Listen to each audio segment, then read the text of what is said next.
Well, let's return to Myanmar, and a human rights group says two former soldiers in the Myanmar Army publicly detailed their role in a massacre of Rohingya Muslims 3 years ago. The video confessions have not been independently verified, but many of the details match those provided by witnesses and locals. The two men are now believed to be in the Netherlands, where the International Criminal Court is investigating atrocities against the Rohingya. Let's get more on this story from Singapore, and we're joined by Regional Director of Human Rights think tank, the Asia Centre, Dr. James Gomez. James, good to talk to you. What did you make of these video confessions?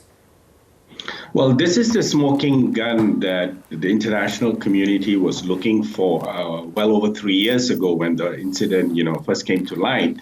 And over the period of the last 3 years, a range of international non-governmental organizations, UN missions have all come to the same conclusion since this particular testimony. And that's why it's highly relevant that this testimony was given at the ICC just recently.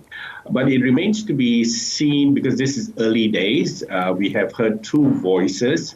The Tamador is a large organization. There needs to be, I think, more voices, more smoking guns, literally, to speak, that needs to come out in order to solidify this statement.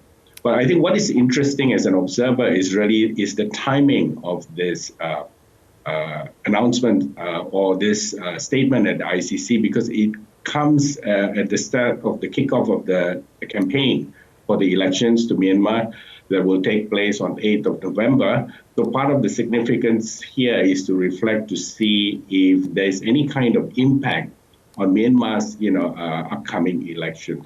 Well, let's talk. Let's talk about that then, because of course Aung San Suu Kyi has attracted international condemnation for what has happened throughout Rakhine State and the fleeing of thousands and thousands of refugees. Will this impact her re-election chances? Well, so far, most of what has happened, statements made out of the countries have had very little impact internally.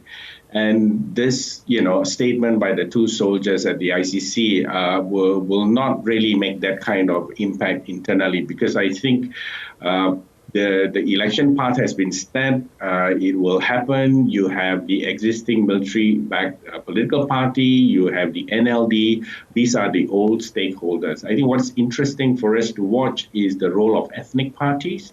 I think they may emerge as a third force and perhaps, steal some of the percentages away from the military-backed party as well as NLD. It's also, happening at a very difficult time, because we are in the back of the COVID outbreak, which has been sort of seeing an increased set of infections in Myanmar. So it may take some of the vote away from Aung San Suu Kyi. Will it? It's not going to stop her being re-elected, though, from your point of view.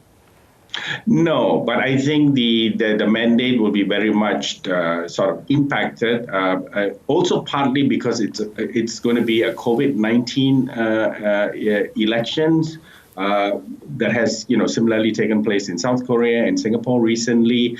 So the challenge is what kind of voter turnout are we going to see during the elections? There will be anxiety, and whether the Union Election Commission has the capacity to run a safe and socially distant elections. So I think these are the key concerns. A lot of the campaign will also go online, but internet penetration is still shy away of 50% in Myanmar. So part of that information going out to voters will also suffer a setback. So all in all, I would say a rather muted type of elections is what we will see in Myanmar, and it will take some of the sheen away from Aung San Suu Kyi electorally. And just briefly too, this revelation through this testimony at the International Criminal Investigation, will it impact what is happening in Rakhine State? We're hearing of many Rohingya still trying to flee, a whole boatload turned up in Aceh province. People are still risking their lives to try and leave Rakhine State. Yes, I mean the push factors still exist, but I think Myanmar is part of ASEAN, and one of the missing things here is what is the role of ASEAN? Again, this is happening in a very special time. It's a COVID-19 situation, so instead of governments down the pathways such as Thailand, Malaysia, and Indonesia, instead of pushing the refugees away irresponsibly, what they should be doing is to have COVID-19 protocols in place so they can, accept, refugees or asylum seekers safely from the boats and pay special attention to women and children because the numbers leaving both, Rakhine State and Bangladesh is getting quite high, and that should be a big concern for everyone. Yes, it's this double whammy at the moment that's impacting quite a few crises. James, thank you so much. Do appreciate your time. Thank you.